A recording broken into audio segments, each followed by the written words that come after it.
আমার দাড়ি নেই, ছোট ছোট দাড়ি, আমার দাড়ি ওঠে না, তুমি করবো কি? হয়তো অনেকে টেনশনে আছেন যে হুজুরের দাড়ি নেই, সাদা পিসছে হুজুর। এ ভাই, এ কথা আর শুনবো কতদিন বলেন তো দেখি। আসলে এটা একটা আল্লাহর নিয়ম, যে দাড়ি যদি আল্লাহ না দেয় করবো কি? আমার আগে যে ভাই বয়ান করলো তো মনে হয় আমাকে 3টা জোড়া দিলে হবে না। এই কথা বলে না কেন? ও ছাতা শরীরে নেই, ও দাড়িও নেই, চিকন চাকন মানুষ। আল্লাহ কবুল করুক, পড়েন আমিন। আর অজরে বলেন আমিন। আল্লাহ বললেন ইনসানদেরকে আমি আল্লাহ রাব্বুল আলামিন আহসানি তাকওয়িম, উত্তম আকৃতি দিয়েছি। আলহামদুলিল্লাহ পড়েন। উত্তম সৌন্দর্য দিয়েছি ও বান্দা, শুধুমাত্র কেবলমাত্র আমি আল্লাহ। এই উত্তম আকৃতি দেওয়ার পিছনে কারণ আমি আল্লাহ চাই না আমার একটা বান্দা বান্দি জাহান্নামের ভিতরে যাক। চিৎকার মেরে বলেন আল্লাহু আকবার। কারণ আমি আল্লাহ আহসানে ব্যবহারটা করেছি একমাত্র জাহান্নাম থেকে বাঁচানোর জন্য। এই কথা বলেন না কেন? বান্দা যদি দুনিয়ার সব ভুলে যায়, শুধুমাত্র যদি ভাবে আমাকে আল্লাহ নিজে হাতে বানিয়েছে, আল্লাহ চাই না বান্দা জাহান্নামে যাবে, আমি আল্লাহর যদি দাসত্ব গোলামি অন্তত পক্ষে করে যেতে পারি, আল্লাহ খুশি হয়ে আমাকে জান্নাতে দেবে, আমি আল্লাহর নিয়ামতগুলো পেয়ে যাব। ও মুসলমান, এতটুকু যদি আপনার বিবেকে নাড়া না দেয়, বলেন তো দেখি আপনার চাইতে পৃথিবীর বুকে কপাল পোড়ার কেউ হতে পারে? বলেন বলেন।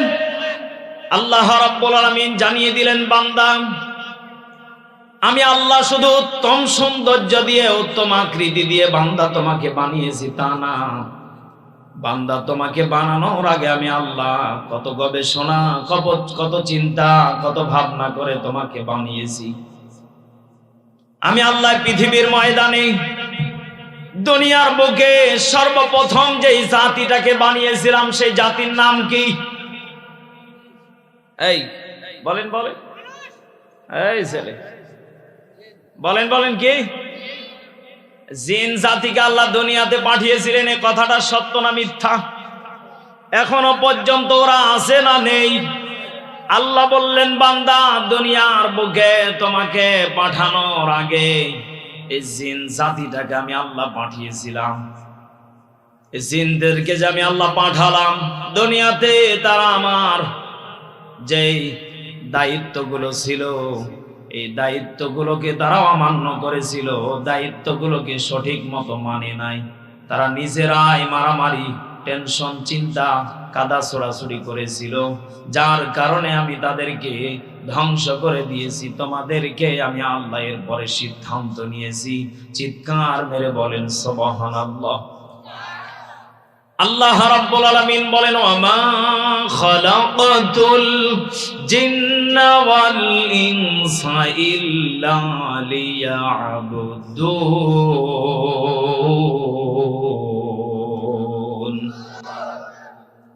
আল্লাহ রাব্বুল আলামিন এখানে আগে বললেন জিন্না ওয়াল ইনসা।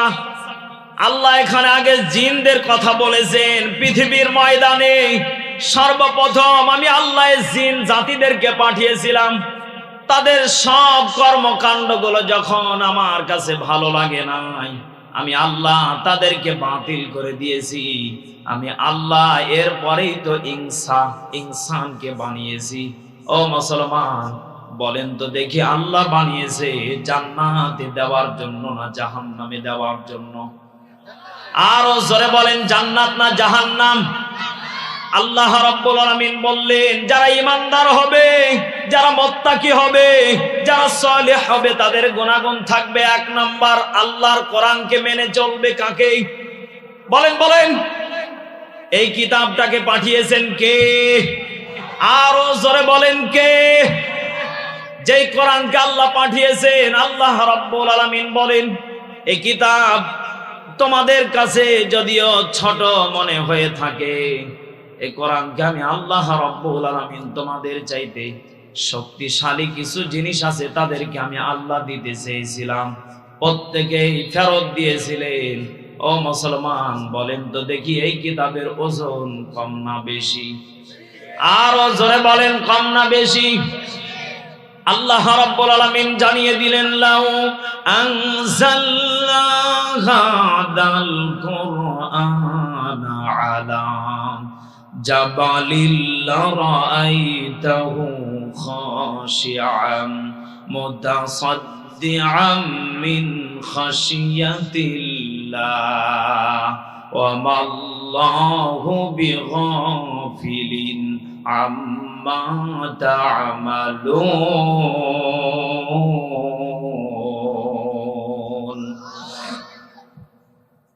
আল্লাহ রাব্বুল আলামিন জানিয়ে দিলেন লাউ আনজালনা হাদাল কুরআন আলা জাবাল,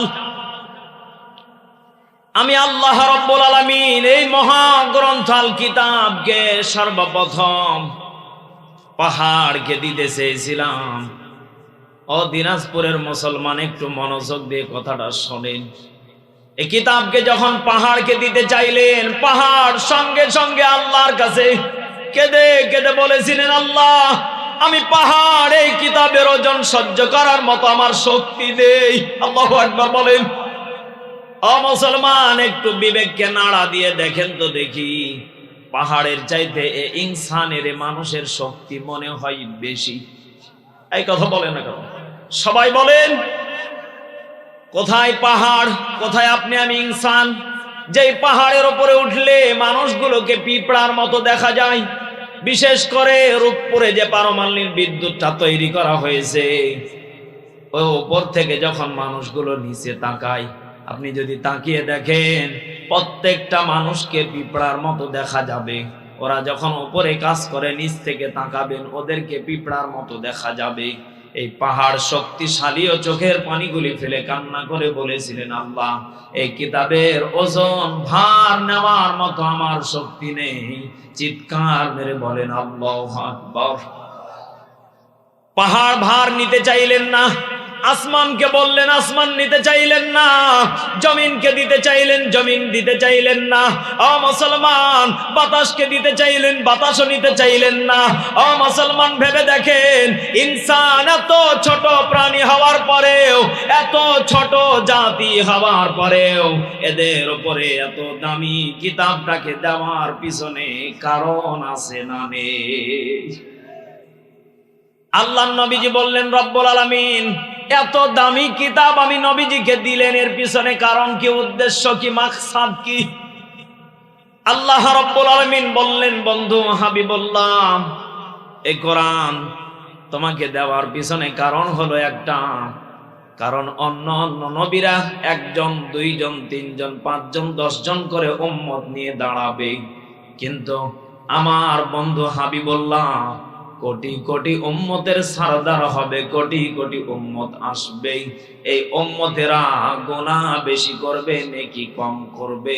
এদেরকে আমি আল্লাহ এমন একটা কিতাব দিলাম, এই কিতাব যদি মেনে চলতে পারে তাদেরকে আমি আল্লাহ জান্নাত তাদের নামে লিখে দেব।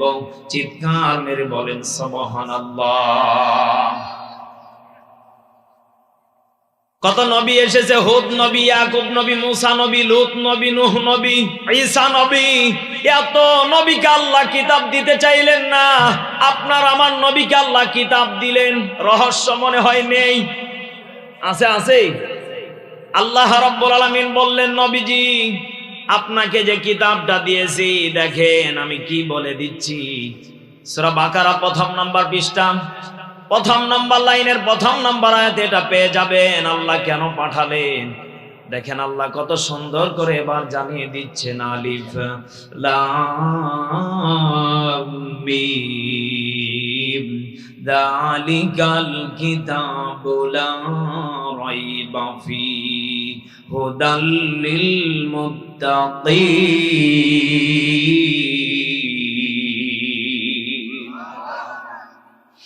আল্লাহ রাব্বুল আলামিন জানিয়ে দিলেন, হ্যাঁ নবী আপনাকে যে কিতাবটা দেওয়া হয়েছে এই কিতাবের ভিতরে জালিকাল কিতাব, কোনো ভুল নেই।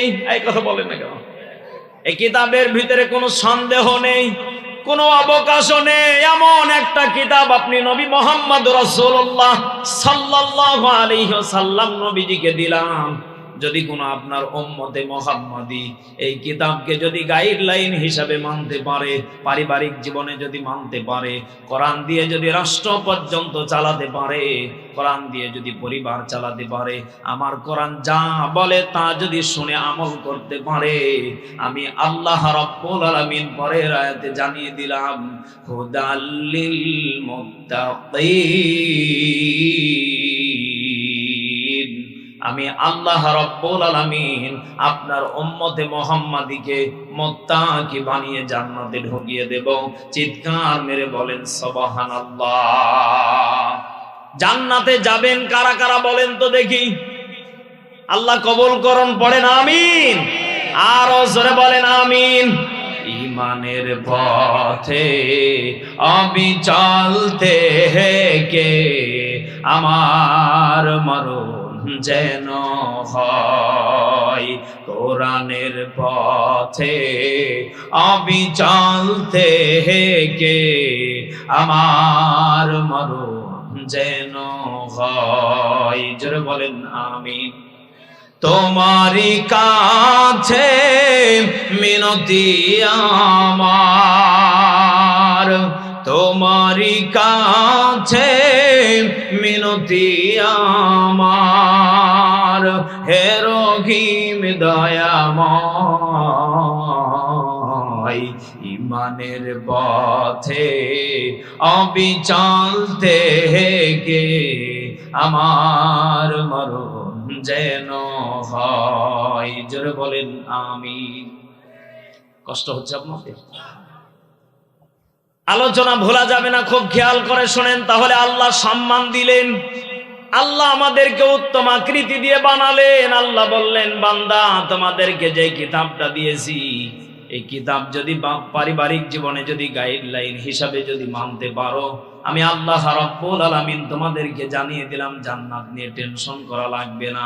আল্লাহ রাব্বুল আলামিন বললেন, ফারিকুম ফিল জান্নাতি ওয়া ফারিকুম ফিস সাঈর।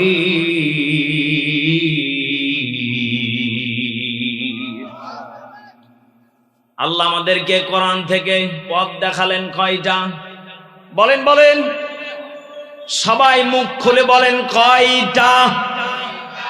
আল্লাহ আমাদেরকে পথ দেখালেন দুইটা। ফারিকুম ফিল জান্নাহ, একটা হলো জান্নাতের পথ, অফারিকুম ফিস সাঈর। এই যে এখানে আল্লাহ সাঈর শব্দটা ব্যবহার করেছে, এটা জাহান্নামের স্তর। কি বলেন বলেন? এটা জাহান্নামের একটা স্তর সাঈর। আল্লাহ বললেন, আমি দুইটা পথ বান্দা তোমাদেরকে দেখিয়ে দিলাম। তোমরা যদি ডান পথটা, যদি জান্নাতের পথ যদি তোমরা খুঁজে বের করতে চাও, তাহলে তোমরা নামাজের ভিতরে মুসল্লায় দাঁড়িয়ে যাও এবং প্রত্যেকটা সূরার আয়াতের ব্যাখ্যা ভালোভাবে জানো। আমি আল্লাহ কোরআনকে সহজ করে নাযিল করেছি। বলেন তো দেখি, কেউ যদি জেনে বুঝে যদি কোরআন পড়ে, এটা মজা দিবেন তিনি কে? আরো জোরে বলেন তিনি কে? আল্লাহ রাব্বুল আলামিন জানিয়ে দিলেন, আমি আল্লাহ এই কিতাবের ভিতরে তোমাদেরকে সরল সঠিক পথ দেখিয়ে দিলাম। ইহদিনাস সিরাতাল মুস্তাকিম।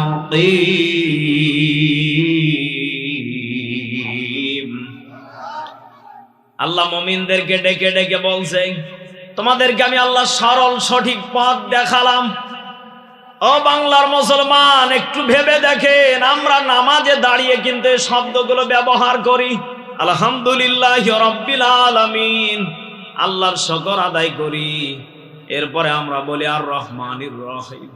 আবারও আমরা আল্লাহকে পাম দেই, আল্লাহ আপনি না রহিম, আপনি দয়ালু।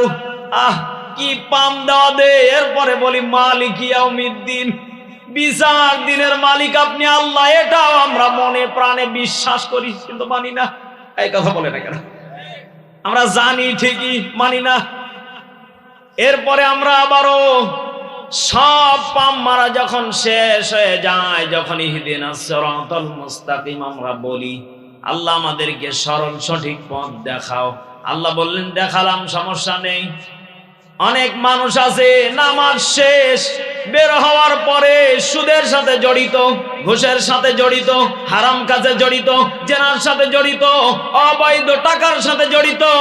এমন মানুষ আমাদের সমাজে কম না বেশি? আরো জোরে বলেন, কম না বেশি? ও মুসলমান, আপনি একটু আগে যে আল্লাহকে ধোঁকা দিয়ে আপনি মনে করলেন আমি আল্লাহকে ধোঁকা দিলাম, ও মুসলমান আপনি নিজেই ধোঁকার ভিতরে পড়ে গেলেন।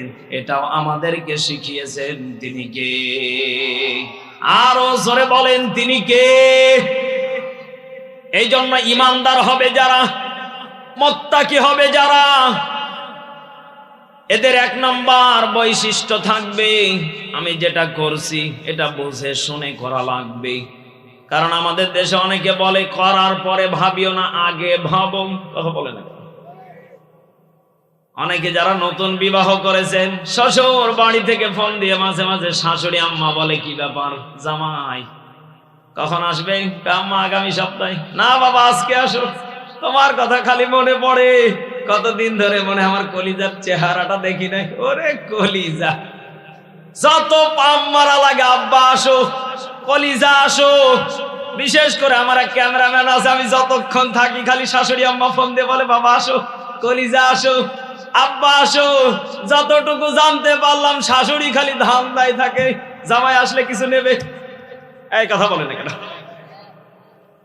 সত্য করে একটা কথা আপনাকে বলে দেই, যেই শাশুড়ি জামাইয়ের কাছে কিছু আশা করে, লোভ লালসায় থাকে, ওটা কোনো সত্যিকারী মা হতে পারে না, ওটা সত্যকারী শাশুড়ি হতে পারে না, ওটা হলো ধান্দাবাজ নারী। চিৎকার মেরে বলেন ঠিক কিনা? অনেক মেয়ের মা বাবারা আছে, হয়তো রাগ করবেন, জামাইয়ের দিকে তাকিয়ে থাকেন হা করে। এই কথা বলে না কেন? বিশ্বাস করবেন না, অনেক মেয়ের মা আছে জামাইয়ের দিকে তাকিয়ে থাকে না। আপনার ওটাও ছেলে, আপনি যেটাকে জন্ম দিয়েছেন এটাও আপনার ছেলে, এটা আপনার মেয়ে। এর মানে এই নয় আপনি পরের ছেলের দিকে তাকিয়ে থাকবেন, ভালো সংসারে আগুন লাগাবেন। এটা ইমানদারের কাজ হতে পারে না। চিৎকার মেরে বলেন ঠিক কিনা? আমি যে শিক্ষাটা আপনাদেরকে দিতে চাচ্ছি, শ্বশুর বাড়ি যাবে, নতুন নতুন শ্বশুর বাড়ি ফোন করে বারবার করে, বাবা আসো, কি খাবে? আপনি বললেন মা আপনি যা রান্না করবেন আমি তাই খাবো। মেয়ের হাত দিয়ে এবার বলতেছে, বলে দাও তোমার জন্য কাচ্চি রান্না করা হবে, তোমার জন্য ভিআইপি রান্নাগুলো করা হবে। ও মুসলমান, যতক্ষণ পর্যন্ত আপনি শ্বশুর বাড়ি না যাবেন রাস্তার ভিতরে, ততক্ষণ শরীরের ভিতরে একটা মজা কাজ করবে। কথা বলেন না কেন? কারণ গেলে আমি দামি দামি খাবারগুলো, বলেন বলেন, আমি ওখানে গেলে আমার জন্য কাচ্চি, নেহারি, তেহারি, বিরিয়ানি, যত প্রকার আইটেম আমার শাশুড়ি আমার জন্য করবেই। আমরা সবাই মনে মনে খুশি হয়ে যখন শ্বশুর বাড়িতে যাই, বলেন তো দেখি বাস্তবেই যদি খাবারগুলো না থাকে, বলেন তো আপনার শ্বশুর শাশুড়ির প্রতি আপনি বদদোয়া করবেন না ভালো দোয়া করবেন? মুখ না খুললে তো সমস্যা। আপনি বদদোয়া করবেন, কারণ আপনার শাশুড়ি যা বলেছে তা কথার সাথে মিল নেই। আপনার মনে মনে রাগ হবে, খালি বাড়ির কথা বলে না, সাইজ হবে বইয়ের। আল্লাহ রাব্বুল আলামিন জানিয়ে দিলেন, বান্দা দুনিয়াতে সাধারণ খাবারের জন্য যদি তুমি বইয়ের প্রতি অভিমান করতে পারো, শাশুড়ির প্রতি যদি অভিমান করতে পারো, ও বান্দা খাবারটা যদি পেয়ে যেতে, তোমার চাইতে পৃথিবীর বুকে আর কেউ খুশি হতে পারতো না। কারণ তুমি যেই খাবারটা খাবে তুমি জানো এই খাবারটা তোমার কাছে সব থেকে সুস্বাদু।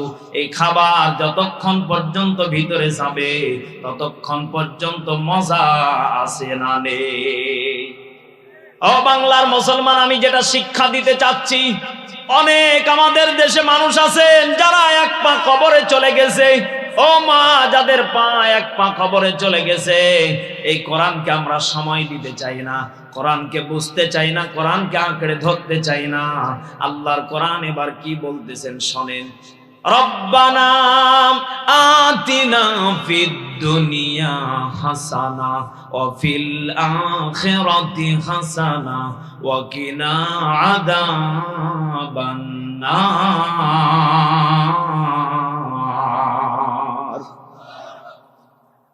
আমাদের সমাজে অনেক ইমাম আছে, নামাজের শেষে বলে রব্বানা আতিনা ফিদ দুনিয়া, মুসল্লি বলে আমিন আমিন আমিন। এ কি গো? এবার বলে অফিল আখিরাতি হাসানা, মুসল্লি বলে আমিন আমিন।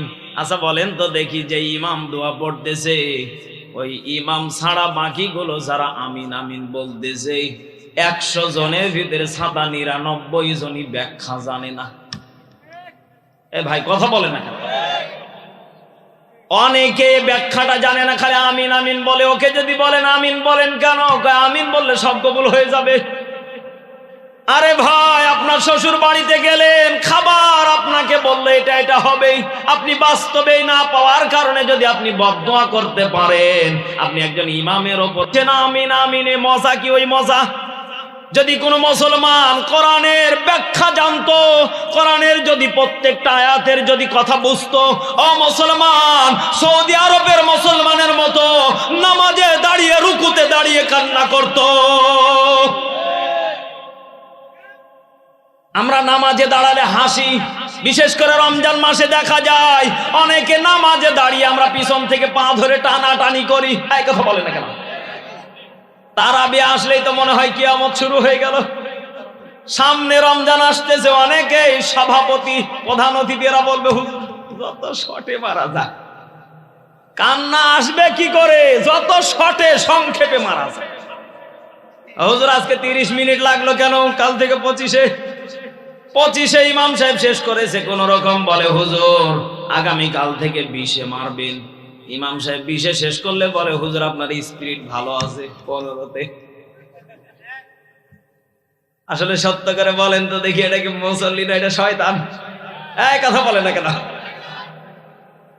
আসলে যেটা না বললে না, সত্য কথা একটা কি বলে দেব, কি বলবো? কষ্ট হচ্ছে নাকি আপনাদের? যদি কোনো মুসল্লি নামাজের যদি ব্যাখ্যাগুলো বুঝতো, নামাজের যদি সত্য কথাগুলো যদি জানতো, আমার তো মনে হয় আমাদের দেশের যারা আলেম ওলামা আছে এদের বিরোধিতা কেউ করতো না। এদের কাছে গিয়ে নিজেকে ছোট মনে করে এদের কাছ থেকে আমলের কথাগুলো শুনে প্রত্যেকেই বাস্তব জীবনটাকে সাজাতো। কিন্তু যত জুলুম হলো হুজুরদের উপরে। আসলে এক কানার গল্প মনে পড়ে গেল, কি বলবো? এক কানা মসজিদের ভিতরে টাই প্যান্ট পরে আছে, খুব একবারে মনে করেন যে বিশাল কিছু। মসজিদের মেম্বারের পাশে বসে থেকে কানা ইমাম সাহেবের বয়ান শুনতেছে। বয়ান শুনতে শুনতে কানার মনে একটা সন্দেহ লাগছে। ইমাম সাহেবকে ডাক দেওয়া বলতেছে, ইমাম সাহেব এদিকে আসেন, আপনি যে বয়ানটা করলেন এটা আমার মন মতো হয় না, আমার তো মন বলে এটা হবেই। ইমাম সাহেবের সাথে তর্ক করতে করতে আসরের পর থেকে সাদা মাগরিব হয়ে গেছে। ইমাম সাহেব নামাজে দাঁড়িয়ে সুন্দর করে দেখবেন প্রতিনিয়ত প্রত্যেকটা মসজিদে যারা 5 ওয়াক্ত নামাজ আদায় করে এদের একটা পার্সোনালি সূরা থাকে। কথা বলেন না কেন? যেমন সূরা ইখলাস, সূরা ফাতিহার পরে এরপরে কাফিরুন, তাকাসুর, ছোট ছোট যে সূরাগুলো আছে, কাউসার, নাসর, আসর, এগুলো যেগুলো আছে, এই ছোট ছোট সূরাগুলো পড়ে অনেক ইমাম সাহেব। কোরআনের মাঝে মাঝে যে সূরাগুলো আছে এগুলো পড়ে, আয়াতগুলো পড়ে। ইমাম সাহেব এবার বলতেছে ওয়াকানা মিনাল কাফিরিন। আল্লাহু আকবার। কানা মনে মনে চিন্তা করতেছে, তর্ক করলাম আমি, ছাতা ঢাললো আমার উপরে, সব রাগ নামাজে। কোন ইমাম সাহেব? খালি নামাজ শেষ করে দেখো খেলা হবে। ও মুসলমান, এখনো পর্যন্ত কি আপনাদের বিবেকে নাড়া দেয় না? হুজুর যেটা বলে যদি আপনার গায়ে লেগে যায়, আপনি কিভাবে মনে করেন এটা আমার বিরুদ্ধে? এই কথা বলে নাই। যেই মানুষটা ভারতের ইন্ডিয়ার বিপক্ষে বারবার করে হুঙ্কার দিয়েছে, বেগম খালেদা জিয়া যেই নেত্রী বারবার করে আলেমদের পক্ষ নিয়ে কথা বলেছে, বারবার করে ইন্ডিয়াদের বিরুদ্ধে, রামবামদের দালালদের বিরুদ্ধে বারবার করে কথা বলেছে, এই মানুষটা আজকে মৃত্যু শয্যায় সজ্জিত, আইসিইউতে ভর্তি করা আছে। আরে ভাই, এই মানুষটার একটা হুঙ্কার গর্জন কত পয়েন্টে কত মানুষের হৃদয়ে আঘাত করত। বলেন তো দেখি এই মানুষটাকে আজকে মরণের শয্যায় সজ্জিত এই জায়গাটা তো নিয়ে গিয়েছেন তিনি কে?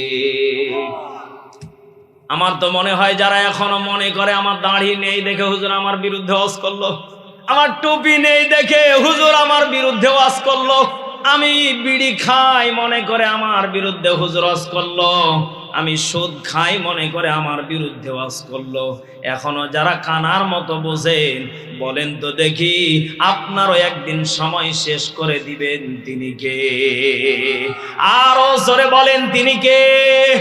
ও বাংলার মুসলমান, নেতা যদি হতে হয় এরকম নেতা হতে হবে যেই নেতা বেগম খালেদা জিয়াকে দেখার জন্য ডক্টর শফিকুর রহমান ছুটে গিয়েছে। এই কথা বলে না কেন? আজকে সোশ্যাল মিডিয়াতে দেখলাম দলাদলি নেই, ঠেলাঠেলি নেই। ও মুসলমান, এমনই তো নেতা আমরা দেখতে চাই যেই নেতা অন্যের বিপদে ছুটে যায়। কথা বলেন ঠিক কিনা? কিন্তু আমাদের দেশে কিছু নেতা আছে যদি খালি ওর বিরুদ্ধে যায় ঘর বাড়ি আগুন দিয়ে পুড়িয়ে দেয়। এই কথা বলেন না কেন? ও মুসলমান, এটা নেতার পরিচয় হতে পারে না। বিশেষ করে আমার মুফতি আমির হামজা ভাই 32টা বছর ধরে কোরআনের কথা বলতেছে, ছোট কাল থেকে কোরআনের কথা বলতেছে, কিন্তু এই মানুষটার প্রতি আগে কোনো জুলুম ছিল না। যখন থেকে মনোনয়ন পেয়েছে, যখন থেকে এমপি প্রার্থী হয়েছে, সেই দিন থেকে মানুষটার প্রতি বিরোধী দল যারা আছে ওর পোস্টারের উপরে সাদা পোস্টার মেরে দেয় ধানের শীষ। আরে ভাই, এগুলো করা লাগবে কেন বলেন তো দেখি? এগুলো কেন করবেন আপনারা? ভাই আপনি জিতে নেন, আপনাকে আল্লাহ যদি ভালোবাসে আল্লাহ আপনাকে সম্মান দেবে। এই কথা বলেন না কেন? আপনাকে যদি আল্লাহ ইজ্জত দেয় পৃথিবীর কেউ ইজ্জত মারতে পারবে? অথচ এই মানুষটার পোস্টারের উপরে আর একটা পোস্টার মারা হচ্ছে, এই মানুষটার পোস্টার গুলো ছিঁড়ে ফেলে দেওয়া হচ্ছে। আমি কুষ্টিয়াবাসীকে নিন্দাবাদ জানাই, বিরোধী দল যারা আছেন, কারণ এই মানুষটার যদি ভুল থাকে তাকে পাশে নিয়ে বসে বলেন আপনার এটা ঠিক হয় নাই। কথা বলেন না কেন? কিন্তু এই মানুষটার প্রতি আপনি জুলুম চালাচ্ছেন, এটা ঠিক? বলেন বলেন। আল্লাহ রাব্বুল আলামিন জানিয়ে দিলেন যাহারাল ফাসাদু ফিল বাররি ওয়াল বাহরি বিমা কাসাবাত আইদিন নাস। জোরে বলেন আল্লাহু আকবার। জলে স্থলে যত পরিমাণ আযাব গজব হয়, যত পরিমাণ আযাব গজব আসে, বলেন তো দেখি এটা আমাদের মুখের কামাই এবং হাতের কামাই, দুইটা হাতের কামাই, এটাও আমাদেরকে জানিয়ে দিলেন তিনি কে? আরো জোরে বলেন তিনি কে? এই জন্য আল্লাহর নবীজি বলেন আল কাসিবু হাবিবুল্লাহ, দুই হাত দিয়ে যারা ভালো কাজগুলো করে, যারা মানুষের উপকার করে, এই দুইটা হাত দিয়ে মানুষের একটা ভ্যান গাড়ি উঠতে পারে না, ঠেলে দেয়। একটা মানুষ বিপদে আছে, তাকে কিছু টাকা দিয়ে সহযোগিতা করে, এই মানুষটার দুইটা হাত দিয়ে যখন ভালো কাজগুলো করে, আমি নবীজি জানিয়ে দিলাম এই উম্মত আমার বন্ধু এবং আমার আল্লাহর বন্ধু হয়ে যাবে। এই বান্দার প্রতি আল্লাহর খাস রহমত বরকত নাজিল হবে। বান্দা দুনিয়াতে বিপদেও পড়বে না, মুসিবতেও পড়বে না, বান্দাকে সুন্দরভাবে নিয়ামত দিবেন তিনি কে? আরো জোরে বলেন তিনি কে? তুমি রহমান, তুমি মেহেরবান, অন্ধ গাহে না শুধু তোমারি গুণগান। ঠিক কিনা? বোঝে অবোঝে না ওরা তোমারি শান, বোঝে অবোঝে না ওরা তোমারি শান। বলেন তুমি রহমান, তুমি মেহেরবান। কখনো তোমাকে যদি ভুলি, হেদায়েতের আলো জেলে কাছে নিয়ে তুলি। আমিন বলেন। কখনো তোমাকে যদি ভুলি, হেদায়েতের আলো জেলে কাছে নিও তুলি। দয়া করো মায়া করো, দয়া করো মায়া করো, ওগো দয়াবান তুমি রহমান, তুমি মেহেরবান। অন্ধ গাহে না শুধু তোমারি গুণগান। জবানটা খুলে বলেন ঠিক কিনা?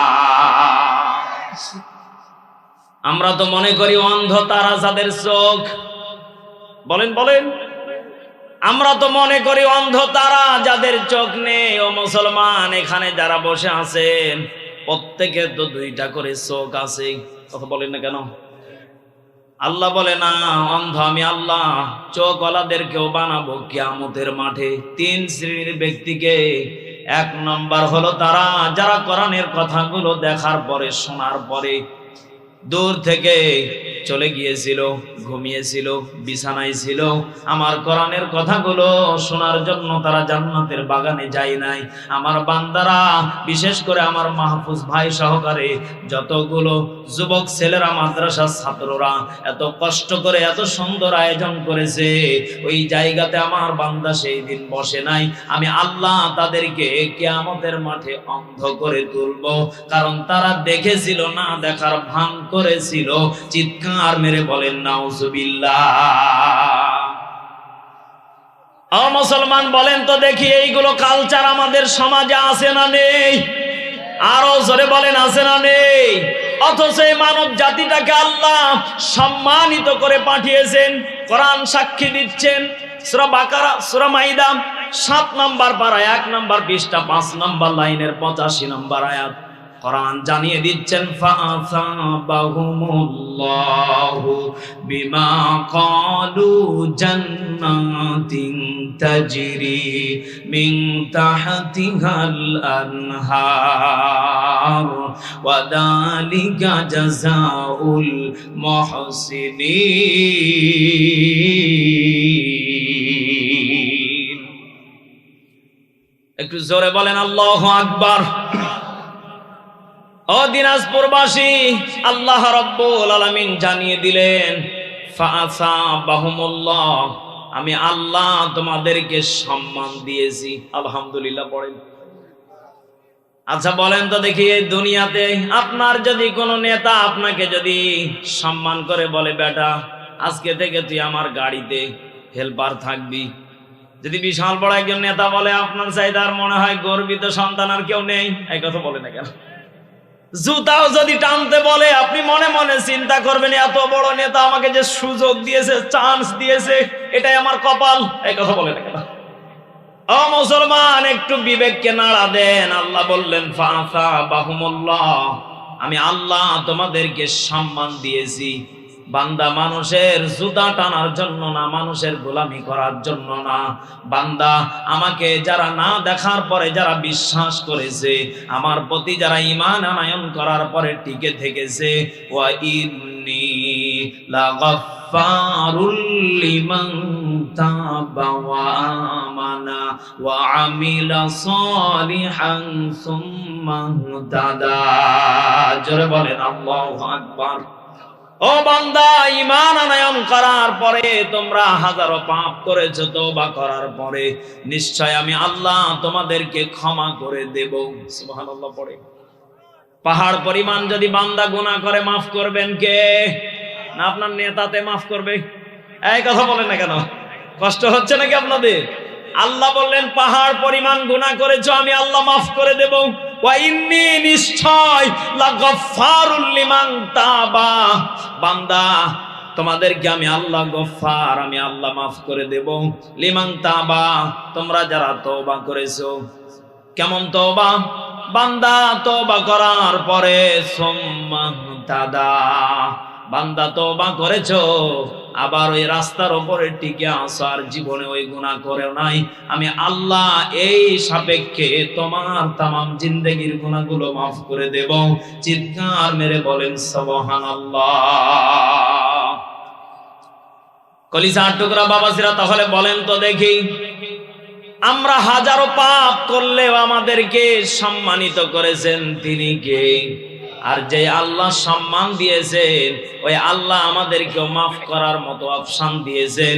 এই জন্য আল্লাহ রাব্বুল আলামিন জানিয়ে দিলেন বিমা ক্বালু, যদি কোনো বান্দা এই সম্মানটাকে দুনিয়ার বুক থেকে যদি টিকিয়ে আনতে পারে, জান্নাতিন তাজরি মিন তাহতিহাল আনহার, আমি আল্লাহ রাব্বুল আলামিন বান্দা এবং বান্দীদেরকে জান্নাত এমন একটা উপহার দেব যেই জান্নাতের তলদেশ দিয়ে ঝর্ণা এবং নহর প্রবাহিত হতে থাকবে। চিৎকার মেরে বলেন সুবহানাল্লাহ, আরো জোরে বলেন সুবহানাল্লাহ। জান্নাত চির সুখেরি ঘর, জান্নাত চির সুখেরি ঘর, ওগো জানতে যদি তুমি, মায়া ঘেরা রঙিন হে পৃথিবী, নয়তো সুখের খনি। ঠিক কিনা? জান্নাতে পাবে তুমি ওরে গেলমান যা চাবে, জান্নাতের সব নেয়ামত তোমায় স্বাগতম জানাবে। আমিন বলে। শর্ত একটাই, তোমাকে দিতে হবে কুরবানি। শর্ত একটাই, তোমাকে দিতে হবে কুরবানি। করতে পারো তুমি যদি, করতে পারো তুমি যদি আল্লাহর গোলামি, মায়া ঘেরা রঙিন হে পৃথিবী, নয়তো সুখের খনি। সবাই মিলে বলেন ঠিক কিনা?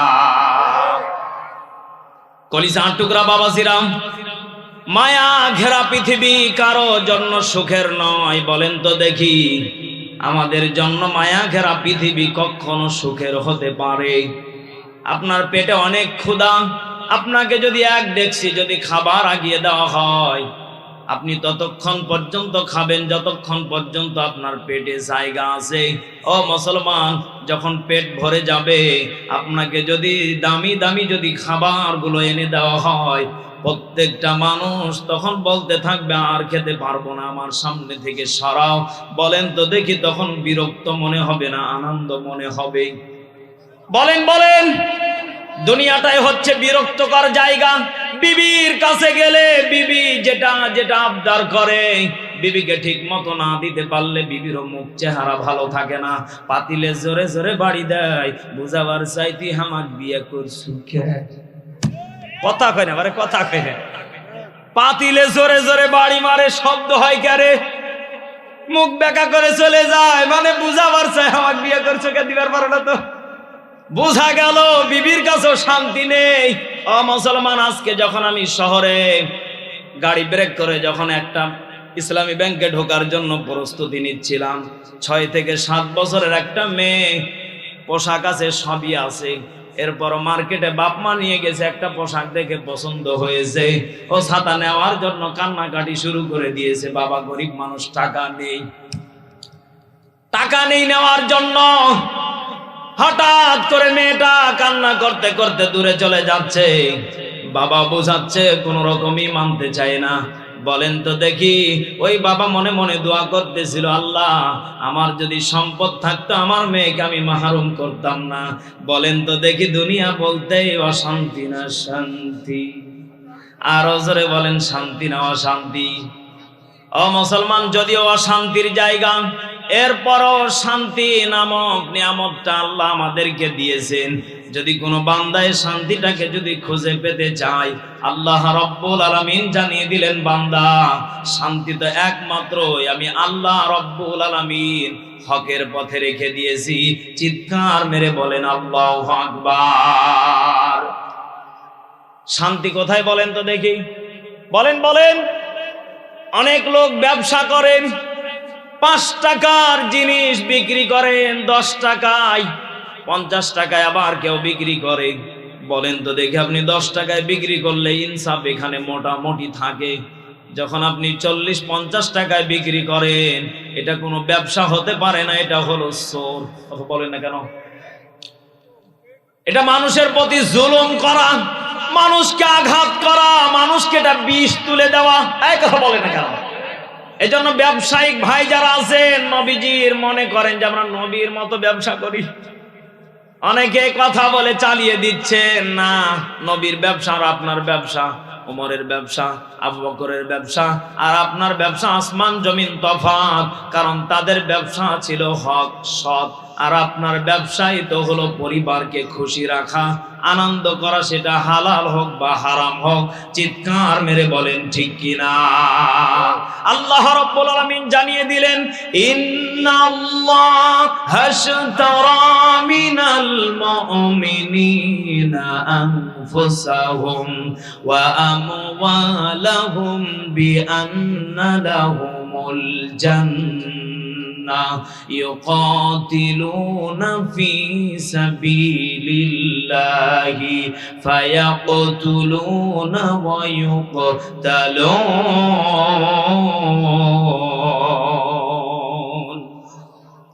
আরো জোরে বলেন আল্লাহু আকবার।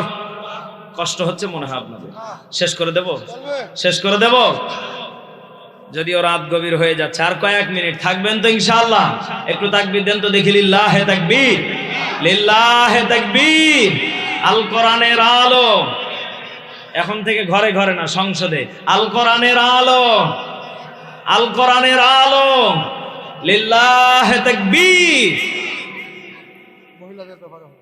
মা বোনদেরও, মা বোন আছে আজকে 3 গুণ, তাহলে মা বোনদের তো ওয়াজ করা লাগবে নাকি? তাহলে যাক, আস্তে আস্তে করে শেষ করে দিই ইনশাআল্লাহ। কলিজার টুকরা বাবাজিরা, তাহলে আল্লাহ রাব্বুল আলামিন জানিয়ে দিলেন, ইন্নাল্লাহা আশতারা মিনাল মুমিনিনা আনফুসাহুম ওয়া আমওয়ালাহুম বিআন্না লাহুমুল জান্নাহ। মুমিন যারা, তাদের টেনশন নেই, তাদের জানমাল ক্রয় করে নিয়েছেন তিনি কে? আরো জোরে বলেন তিনি কে? আপনি এলাকার ভিতরে একবারে গরিব দরিদ্র মানুষ, অসহায় মানুষ, আপনাকে যদি কোনো কোটিপতি শিল্পপতি যদি বলে, এই বেটা খালিদ, আগামীকাল থেকে তোর পরিবার চলতে যা কিছু লাগবে আমার ভক্তরা তোকে দিয়ে যাবে, আমার পক্ষ থেকে তোর জন্য বাড়ি গাড়ি টাকা পয়সা ব্যাংক ব্যালেন্স সব কিছু ফ্রি করে দিলাম, তোর যা মন চাই যে কার্ড দিয়ে গেলাম এই কার্ডটা রেখে দে, যখন যা মন চাইবে ব্যাংকে ঢোকাবে আর বের করে খাবি। বলেন তো দেখি, ওর কি আর দুনিয়াতে কোনো টেনশন? এই কথা বলে না কেন? আল্লাহ বললেন, দুনিয়াতে যদি তোমাকে এই অফার যদি কেউ করে, এই অফার পাওয়ার পরে তুমি যেমন খুশি হবে, ও বান্দা, যারা ঈমানদার, যারা মুত্তাকি, আমি আল্লাহ রাব্বুল আলামিন জানিয়ে দিলাম, মুমিন যারা হবে তাদের জানমালটাকে আমি এর চাইতে হাজার হাজার কোটি কোটি গুণ আমি আল্লাহ ক্রয় করে নিয়েছি, দামি দামি সম্পদগুলো রেখে দিয়েছি। বান্দা মরতে দেরি, বান্দার জন্য জান্নাত নামক নিয়ামতটা রেডি করতে দেরি করব না। চিৎকার মেরে বলেন সুবহানাল্লাহ, আরো জোরে বলেন সুবহানাল্লাহ। আজকে পাবনা ঈশ্বরদীর বাস্তব একটা ঘটনা, যেটা আমার বিবেককে এত পরিমাণ আঘাত করেছে, যেটা আমার বিবেককে নাড়া দিয়েছে। ওকে বলে দেব, ও মুসলমান, বলেন তো দেখি, মানুষকে সৃষ্টি করেছেন কে? দুনিয়াতে গরু, ছাগল, হাঁস, মুরগি, কুত্তা, শিয়াল, ভেড়া, দম্বা সব কিছুকে পাঠিয়েছেন তিনি কে? অনেকে আমরা দেখি কুত্তাকে ভালোবাসি, অনেকে বিড়ালকে ভালোবাসি, অনেকে ছাগলকে ভালোবাসি, অনেকে গরুকে ভালোবাসি, কিন্তু যেটা আমার আজকে বিবেকে নাড়া দিয়েছে, আমি মুসলমান হয়ে লজ্জিত, আমি মুসলমান হয়ে লজ্জিত। আমার কলিজায় যেটা আজকে নেটের ভিতরে ঢোকার সাথে সাথে আমার কলিজায় আঘাত করেছে, একজন কর্মকর্তা, একজন বিবি শহরে থাকে, কুত্তাটা তার বাড়ির সামনে ঘোরাঘুরি করতেছিল, কুত্তাটা রাত্রিবেলা বাচ্চা দিয়েছে 8টা। কয়টা বলেন বলেন? 8টা বাচ্চা দিয়েছে তার বাড়ির সামনে। এই 8টা বাচ্চা তার বাড়ির সামনে যখন দিয়েছে, প্রসাব যখন যন্ত্রণা উঠেছে, কুত্তাটা ঘেউ ঘেউ করেছে। এই মহিলা এই কুত্তার শব্দটা সহ্য না করতে পেরে কুত্তাটাকে তাড়িয়ে দিয়ে কুত্তার 8টা বাচ্চাকে বস্তার ভিতরে প্যাকেটিং করে পুকুরের ভিতরে পানির ভিতরে ডুবিয়ে 8টা বাচ্চাকেই মেরে ফেলে দিয়েছে। চিৎকার মেরে বলেন নাউজুবিল্লাহ। ও মুসলমান, আমরা কোথায় বসবাস করি? আমরা যে মুসলমান, আমাদের বিবেকটাকে আমরা হারিয়ে ফেলেছি। এই কথা বলে না কেন? আমরা কোথায় গিয়ে দাঁড়িয়েছি? একটা প্রাণীর ওপরে আমাদের এত ক্ষোভ, এত রাগ কেন? একটা প্রাণীকে আমরা সহ্য করতে পারি না। আজকে কুকুরের চাইতে আমরা নিকৃষ্ট হয়ে গিয়েছি। কথা বলেন না কেন? ও মুসলমান, এই মহিলাটা কুত্তাগুলোকে মেরে ফেলার পরে যে মা গর্ভস্থানে দুধ নিয়ে বাচ্চাকে খাওয়াবে খুঁজতেছে, রাস্তার এদিকে যাচ্ছে ওইদিকে যাচ্ছে, প্রত্যেকটা বাড়ির সামনে বিল্ডিং এ গিয়ে খোঁজাখুঁজি করতেছে, বাচ্চাকে খুঁজে পাওয়া যায় না। প্রত্যেকটা জায়গাতে চোখের পানি ফেলে কুত্তাটা এদিক ওদিক ছটপট ছটপট করতেছে। কুত্তাটা চোখের পানি ফেলে বলেন তো দেখি অন্তর থেকে ডাকতেছেন তিনি কে? আরো জোরে বলেন কাকে ডাকতেছে? ও মুসলমান, নেটের ভিতরে যারা নিউজ করেছে তাদের আমি খবরটা দেখলাম। এই মহিলার এত রাগ ছিল, ছোট্ট একটা বিষয় বাচ্চাটা দিল কেন? তার চিৎকার চেঁচামেচি সহ্য না করতে পেরে কুত্তাগুলোকে যেইভাবে আঘাত করে মেরে ফেলেছে, বলেন তো দেখি এটা কি কখনো একটা সুস্থ মানুষের কাজ এটা হতে পারে? আরো জোরে বলেন পারে? বুখারী মুসলিমের ছোট্ট একটা হাদিস, আল্লাহর নবীজি বলেন একজন হিন্দু মহিলা রাস্তা দিয়ে হেঁটে হেঁটে যাচ্ছিল। কিতাবের ভিতরে এসেছে, বুখারী মুসলিমের ভিতরে এসেছে, হিন্দু একজন মহিলা, বিধর্মী একজন মহিলা রাস্তা দিয়ে হেঁটে হেঁটে যাচ্ছিলেন। বিশাল বড় মরুভূমি এলাকা, কোথাও পানি নেই, সব জায়গাতে বালুর চর। একটা কুত্তা জিহব্বাটা বের করে দিয়ে হাঁপাতে হাঁপাতে জিহব্বা দিয়ে পানি খাওয়ার জন্য চেষ্টা চালাচ্ছিলেন। বিধর্মী হিন্দু মহিলা দেখার পরে নিজে নিজে চিন্তা করলেন, এই মরুভূমির ভিতরে কোনো পানি নেই, কোনো খাবারের মতো কিছু নেই। যদি এই কুত্তাটা মারা যায়, আমি আমার যে খোদা আছে, আমার যে একজন প্রতিপালক আছে, আমি তার কাছে জবাব দিব কি? মহিলাটা পায়ের মোজা খুলে, কিতাবের ভিতরে মুফাসসিরিন ইকরাম বর্ণনা করেন, শাড়ি বা পায়ের মোজা ভিজিয়ে, ওড়না ভিজিয়ে কুত্তাটাকে পানিগুলো খাওয়ালেন। আল্লাহর নবীজি কিতাবের ভিতরে হাদিসের ভিতরে বর্ণনা করেন, এই মহিলাটার প্রতি আল্লাহ খুশি হয়ে তাকে আল্লাহ মাফ করে জান্নাতি মেহমান হিসেবে কবুল করে নিয়েছে। অথচ আমরা মুসলমান হওয়ার পরে একটা প্রাণীর উপরে জুলুম করতেছি, প্রাণীকে কষ্ট দিচ্ছি। ও মুসলমান, আমি আজকে এই মাহফিল থেকে জানিয়ে দিলাম, এ পাবনাতে যেই মহিলা এরকম কাজ করেছে তাকে আইনের আওতায় নেওয়া হোক, তাকে সাজা দেওয়া হোক। কারণ তাকে যদি শাস্তি সাজা না দেওয়া হয়, আগামীতেও এমন ভাবে আমাদের মতো কিছু হিংস্র প্রাণীর প্রতি জুলুম করবে কিছু মানুষ। এমনও মানুষ আমাদের সমাজে আছে না নেই? আরো জোরে বলেন আছে না নেই? এজন্য আমরা তীব্র নিন্দা জানাই। সকলে বলেন ঠিক কিনা? কলিজার টুকরা বাবাজিরা, আমি যেই কথা বলে বিদায় নেব, অনেক মা বোন এসেছে, আল্লাহর নবীজি সুন্দর করে হাদিসের ভিতরে কিতাবের ভিতরে বর্ণনা করেন, আমার বিবি আয়েশার মতো যদি কোনো মহিলা, কোনো নারী যদি হয়ে যায়, আমার বিবি খাদিজার মতো যদি কোনো নারী হয়ে যায়, তার কোনো টেনশন থাকবে না, চিন্তা থাকবে না। আমার বিবি খাদিজার সাথে থাকবে 1 নম্বর আমল, 4টা আমলের কথা বলে দেব। কয়টা? আরো জোরে বলেন কয়টা? ক্বালান নবী সাল্লাল্লাহু আলাইহি ওয়াসাল্লাম, আদ-দুনিয়া কুল্লুহা মাতাউল খায়র ওয়া খায়রুল মাতাউদ দুনিয়া ইমরাতুস সালিহাত।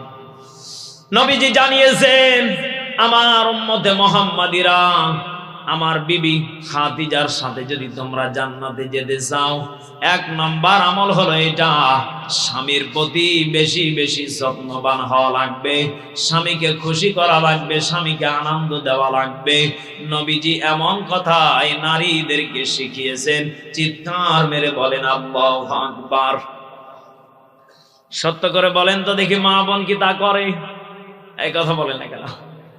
যত রাগ স্বামীর ওপরে, যত অভিমান স্বামীর ওপরে, যত রাগ স্বামীর ওপরে, সারাদিন ভুট্টা ক্ষেত থেকে আপনি কাজ করে আসলেন, সন্ধ্যার সময় যদি শীতের দিনে বিবিকে বলেন, বিবি রে সারাটা দিন গোসল করার মতো কোনো সুযোগ হয় নাই, একটু গরম পানি করে দাও, গোসল করি। ওরে আল্লাহ, এমন এমন কথা বলবে, বলবে আমি কি শুয়েছিলাম, আমি কি বসেছিলাম, আমি গরু টানতেছি, ছাগল টানতেছি, ভেড়া টানতেছি, আর এই যে 4টা 3টা জন্ম দিছে, এগুলো তো আরো শেষ। অভিযোগের অভাব নেই, মনে করে ওরা আমাদের চাইতে বেশি কষ্ট করে। কথা বলেন না কেন? অথচ আল্লাহ বললেন নারীদেরকে আমি আল্লাহ নরম করে বানিয়েছি, পুরুষদেরকে বীর পুরুষ করে বানিয়েছি। বলেন তো দেখি, যদি কোনো নারী বলে গরম পানি করে দিতে পারবো না, যেই পুরুষ সারাদিন মাঠে খেটে আসলো, এই পুরুষ গরম পানি করে গোসল করার ক্ষমতা রাখতে পারে? একটু আওয়াজ করে বলেন ঠিক কিনা। এটার ব্যাখ্যাও আমার কাছে আছে, ওকে বলে দেব। ঢাকা শহরে যারা থাকে, ও মা বোনেরা শিক্ষা নেন, যারা ঢাকা শহরে সারাদিন গার্মেন্টসে কাজ করে, এরা কিন্তু নিজেরাই রান্না করে খায়। সারাদিন গার্মেন্টসে কাজ করে, সকাল বেলা 6টার দিকে গিয়ে ডিউটি শুরু করে, সন্ধ্যা 5টা 5:30টার দিকে আসে। রাস্তার ভিতরে, ফুটপাতের ভিতরে শাকসবজি নিয়ে বসে থাকে। এইগুলো ছেলে মানুষ ক্রয় করে নিয়ে আসে, যারা অবিবাহিত আনম্যারিড, এরা কিনে নিয়ে আসার পরে নিজেরাই কোটাকুটি করে গোসল করার আগ মুহূর্তে রান্না তুলে দিয়ে গোসল করে। ও নারীরা, এদেরকে পুরুষদেরকে কখনো কাপুরুষ মনে করা যাবে না, কারণ পুরুষদেরকে ধৈর্য আর শক্তি দিয়ে পাঠিয়েছেন তিনি কে? আরো জোরে বলেন তিনি কে? ধৈর্য ধারণ করার শক্তি দাও গো মেহেরবান, আমায় দাও গো মেহেরবান। জোরে বলেন আমিন। বুকের ভিতর ব্যথার নদী বইছে অবিরাম, বুকের ভিতর ব্যথার নদী বইছে অবিরাম, বইছে বইছে অবিরাম। জোরে বলেন আমিন। আম্মা জান আয়েশা আল্লাহর নবীজিকে একদিন ডাক দিয়ে বললেন, ইয়া রাসূলুল্লাহ, ইয়া হাবিবাল্লাহ, সব ঠিক আছে ইয়া রাসূলুল্লাহ, বিবাহের পর থেকে নিয়ে আপনার সাথে বাসর ঘরে আমি থাকি, সব ঠিক আছে। বিবাহের পর থেকে এতদিন পর্যন্ত জীবনটা কাটিয়ে দিলাম, কিন্তু আপনার কাছে আমি আজকে একটা প্রশ্ন করব। আল্লাহর নবীজি বললেন, আয়েশা কি এমন প্রশ্ন করবে, তোমার কি এমন প্রশ্ন জানতে মন চাই বলো। আম্মা জান আয়েশা বললেন, এখন না, আপনি দাওয়াতের কাজে চলে যান, রাত্রিবেলা যখন ঘরে ফিরবেন তখন আপনি দেখতে পাবেন। ও আল্লাহর নবীজি, আপনি আপনার দাওয়াতের কাজে চলে যান। আল্লাহর নবীজি দাওয়াতের কাজে চলে গেলেন। আম্মা জান আয়েশা ঘরের ভিতরে বিছানার দিকে তাকিয়ে দেখলেন, বিছানায় নবীজি বিবাহের পর থেকে নিয়ে একটা বালুশের ভিতরে মাথা রেখে ঘুমান, কিন্তু আমি আয়েশা আজকে 2টা বালুশ নবীজির বিছানায় রাখবো। চিৎকার মেরে বলেন আল্লাহু আকবার। আম্মা জান আয়েশা আমল তালাশ করতেন। ও মুসলমান, আমার বাংলাদেশের নারীরা তালাশ করে বিউটি পার্লার, ঠিক কিনা? আল্লাহর নবীর বিবিরা আমল তালাশ করতেন, আর আমার দেশের নারী আর বিবিরা তালাশ করে বিউটি পার্লার। কারণ শহরে গেলে 1-2টা না, শত শত অলিতে গলিতে পার্লার দেখা যায়। এমন নারী যারা, আমার তো মনে হয় এদের পুরুষেরাই দুর্বল। কথা বলেন ঠিক কিনা? কারণ আমার বিবিকে নিয়ে যখন আমি শ্বশুর বাড়ি যাই, আমি ভ্যান বা অটো যাই বলেন রিজার্ভ করে নেই, কারণ আমার বিবির দিকে আরেকজন পুরুষ তাকাবে, এটা তো আমার সহ্য হবে না। এই কথা বলে না কেন? অথচ আপনার বাড়িতে সারা দিনে 5 থেকে 10 জন লোক এসে আপনার বিবির পাশে বসে থেকে গল্প করে। এই কথা বলে না কেন? আর আপনি বলেন এটা খালাতো ভাই, ওটা চাচাতো ভাই, ওটা জ্যাঠাতো ভাই, কেরে তাহলে পর্দা করবে কুটি? এই কথা বল না। আল্লাহ বললেন নিজের ভাইয়ের কাছেও পর্দা করা লাগবে। আর আমরা বলি খালাতো ভাই, জ্যাঠাতো ভাই, ফুফাতো ভাই, যখনই পালায়া যায় তখন বলে ওটা আমার কপালের দোষ ছিল। ওরে শয়তান, তুমি নিজে দুর্বল এটা বলবা না, বলবা ওটা আমার কপালের দোষ নাকি? ও মুসলমান, এগুলো কিন্তু দিনাজপুরে বেশি বেশি ঘটতেছে, কথা বলেন না কেন? হয়তো আপনারা রাগ করতে পারেন, রাগ করার কিছু নেই। যত ভাঙড়ি, যত নরমাল, তত চীন দেশে পাচার হচ্ছে।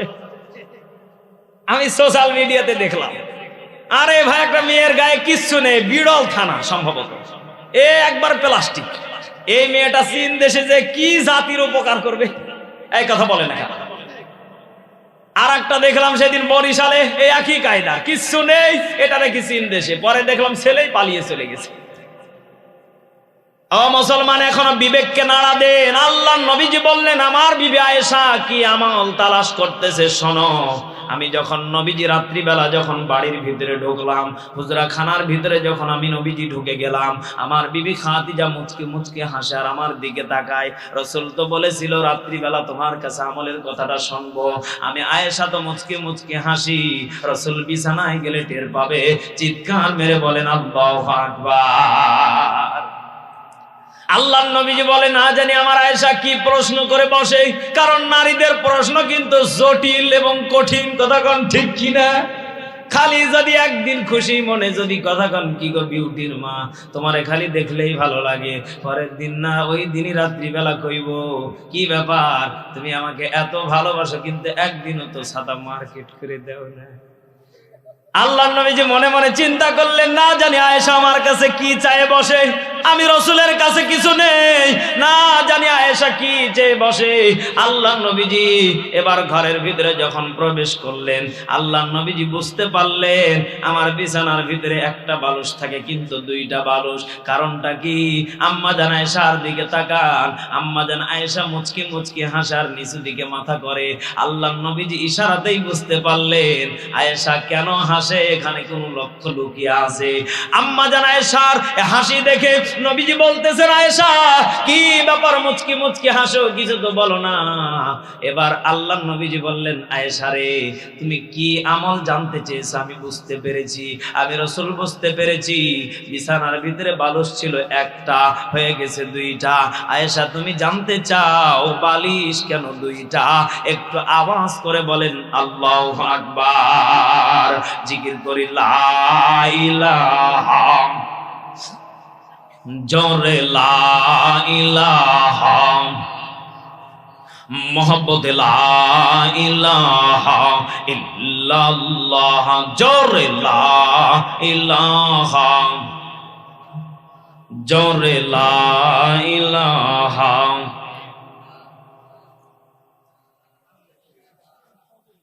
ভাইজান বহু দূরে মদিনা, হাই হাই কেমনে যাহাব জাহানি না, ঠিক নি ঠিক নি? ভাইজান বহু দূরে মদিনা, হাই হাই কেমনে যাহাব জাহানি না। দয়া কর দয়ার আল্লাহ, দয়া কর দয়ার আল্লাহ, পুরাও মনের বাসনা, লা ইলাহা, জোরে লা ইলাহা, হালকাই কো লা ইলাহা। ভাইজান এই কালে মার বন্ধ বেলা, কাজে লাগবে মরণ বেলা, ঠিক নি ঠিক নি? এই কালে মার প্রেম থাকিলে, এই কালে মার প্রেম থাকিলে, কবর হবে ও জালা, লা ইলাহা। বাবা কষ্ট হচ্ছে, আপনাদের কষ্ট হচ্ছে, একটু মন খুলে জিকির করেন না, লা ইলাহা, জোরে লা ইলাহা। ভাইজান রিক্সা চলে না চালক ছাড়া, ঠিক নি ঠিক নি, নৌকা চলে না মাঝি ছাড়া, মুমিন চলে না আল্লাহ ছাড়া, লা ইলাহা জোরে লা ইলাহা। আহা ভালো যদি বাসতে হয় নবীকে বাস, বলেন মন যদি দিতে হয় নবীকে দিয়া, তোমার দুঃখ যন্ত্রণা যে নবী সইতে পারেন না, তোমার দুঃখ যন্ত্রণা যে নবী সইতে পারেন না, সে নবীজির মহাব্বতে, সে নবীজির মহাব্বতে দরুদ পড়ে ভালো যদি বাসতে হয়, বলেন না বলেন না, ভালো যদি বাসতে হয় নবীকে বাস, বলেন মন যদি দিতে হয় নবীকে দিয়া। মুসলমান ভাইরা আমার, আর কোন দিকে কোনো নজর নাই। মুসলমান বাবাজি, আর লম্বা নয় লম্বা নয়, প্লিজ বাবাজি, আর লম্বা নয়, কয়েকটা মিনিট আমরা হাকিকত কান্না করব। ভাইজান দুনিয়ার বুকে আমাকে আমরা কয়েকটা দিনের জন্য মুসাফির খানায় এসেছি। আর মুসলমান বাবাজি, কেউ কিন্তু দুনিয়ার বুকে থাকবো না, কেউ কিন্তু দুনিয়াতে বাড়ি গাড়ি করিয়া দুনিয়ার মুখে চিরস্থায়ী বাঁচবো না রে মুসলমান বাবাজি। এই জন্য কবরের কথা মনে করিয়া, কবরের কথা স্মরণ করিয়া একটা ফোঁটা আমরা হাকিকত কান্না করবা। আরে মুসলমান বন্ধু, কার যেন মা গহীন কবরে বিদায় নিয়ে চলে গেছে, কার যেন বাবা গহীন কবরে বিদায় নিয়ে চলে গেছে। বাবাজি